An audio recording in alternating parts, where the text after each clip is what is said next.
The CEO fired a single dad who lost everything, then walked into his bakery years later. The day Daniel Harper carried a small cardboard box out of the towering glass headquarters, he wasn't just losing his job. He was losing the last piece of stability holding his shattered life together.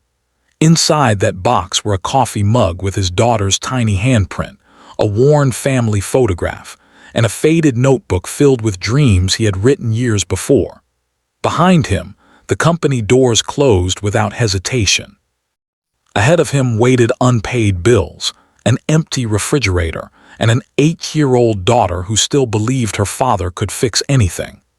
Daniel had no idea that the woman who had approved his termination would one day stand speechless inside a little neighborhood bakery built from the ashes of everything she had taken away. Before we continue, if you believe kindness, second chances, and never giving up can change lives, please take a moment to like this video, comment where you're watching from, share this story with someone who needs hope today, and subscribe to Kindness Echoes so you never miss another inspiring journey. For nearly 12 years, Daniel had worked harder than anyone in the company. He arrived before sunrise, stayed long after sunset, and never complained. Every extra hour meant another meal on the table for his daughter Lily. His wife had passed away after a long illness when Lily was only 4 years old, leaving Daniel to become both father and mother overnight. Every morning he braided Lily's hair after watching countless online tutorials.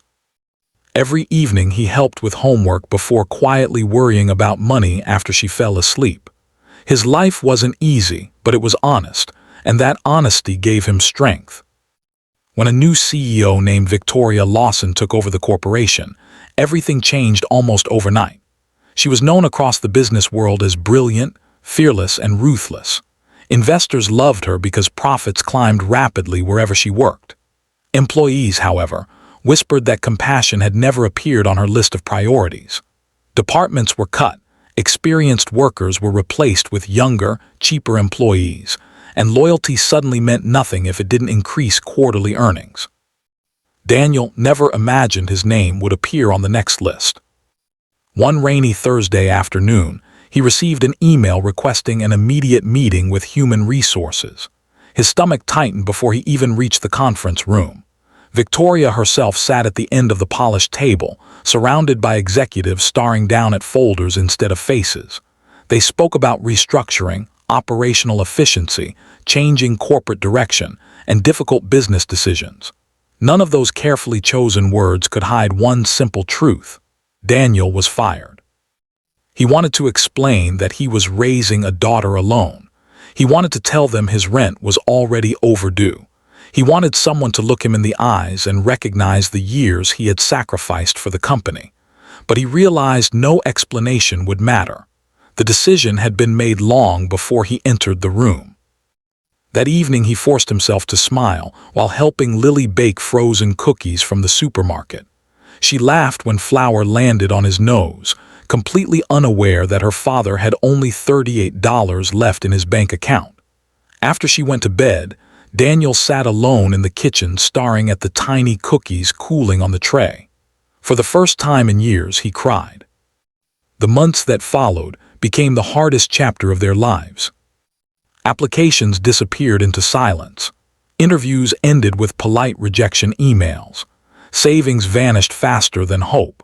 Daniel sold his car, canceled every unnecessary expense, and quietly skipped meals so Lily would never notice there wasn't enough food.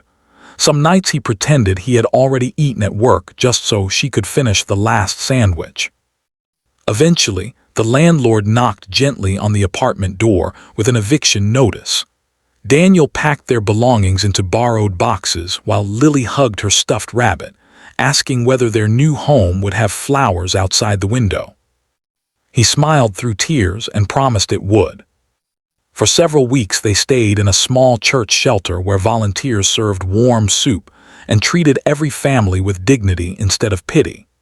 Among those volunteers was an elderly baker named Mr. Samuel Brooks, whose tiny bakery struggled to survive against modern franchises.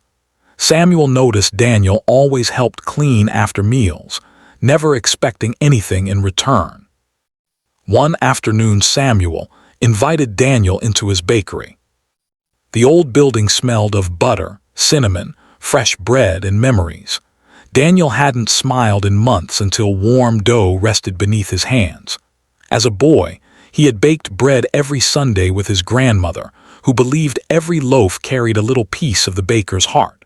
Those forgotten memories returned like sunlight breaking through storm clouds. Samuel saw something special immediately. Without asking about resumes or qualifications, he offered Daniel a chance to learn the business. The pay was modest, but it came with respect, patience, and hope. Daniel accepted without hesitation. Every morning before dawn, he mixed dough while Lily completed homework at a tiny corner table before school. Customers slowly noticed the extraordinary care poured into every loaf. Daniel remembered every regular's favorite pastry, slipped free cookies into children's bags, and always greeted lonely elderly visitors as though they were family returning home. Business began changing. People didn't simply buy bread anymore. They came for warmth, for conversation, for kindness. Word spread throughout the town about the little bakery where customers felt seen instead of rushed. Local newspapers wrote small articles. Social media posts shared smiling photographs of handmade pastries. Long lines appeared outside every Saturday morning. Years passed. Samuel eventually retired, leaving ownership to Daniel, believing no one deserved it more. Daniel refused to rename the bakery after himself. Instead, he called it Second Sunrise Bakery because every person deserved another chance after their darkest night. The shop expanded into neighboring buildings. Young adults struggling to find employment received apprenticeships. Single parents were offered flexible schedules. Elderly retirees found part-time work sharing recipes and stories. Anyone willing to work honestly found a place inside those warm brick walls. Daniel never forgot what losing everything had felt like.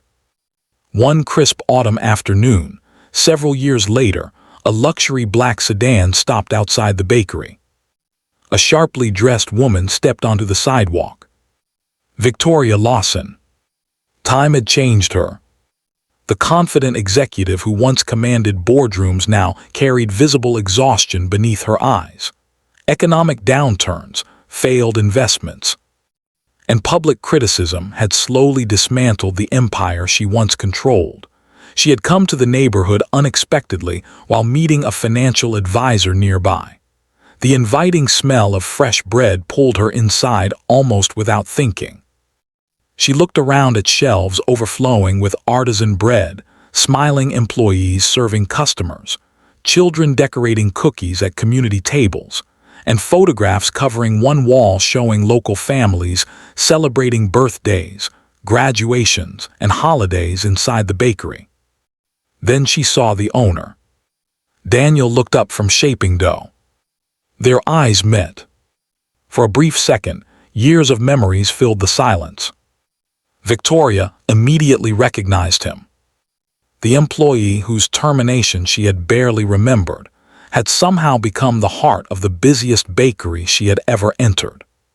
She seemed unable to move. Daniel quietly removed his flour-covered apron, washed his hands, and walked toward her with calm dignity. There was no anger burning in his expression, no desire for revenge, only quiet confidence earned through years of struggle. Looking around, Victoria realized something impossible had happened. The man she had considered expendable had built something no quarterly report could ever measure. Trust, community, family, hope. She admitted that after leaving the corporation, she had discovered how quickly success disappeared when relationships were ignored. Investors abandoned her. Friends vanished. The career she had sacrificed everything for eventually collapsed under its own weight. Standing inside Daniel's bakery, surrounded by laughter and the comforting scent of fresh bread, she confessed she had never understood the value of people until she had lost everyone herself. Daniel listened patiently. He remembered every sleepless night, every eviction notice, every tear hidden from Lily, every empty refrigerator. But he also remembered Samuel's kindness, the church volunteers, the strangers who had offered encouragement when life seemed impossible. Bitterness would only erase everything those people had taught him. Instead of reminding Victoria of her mistakes, Daniel offered her a warm loaf of sourdough fresh from the oven and invited her to sit with a cup of coffee. For the first time in many years, Victoria experienced kindness from someone she had once deeply hurt. Tears quietly filled her eyes. She realized forgiveness carried far greater power than revenge ever could. Over the following months, Victoria returned often, not as an executive, but as a volunteer. She helped organize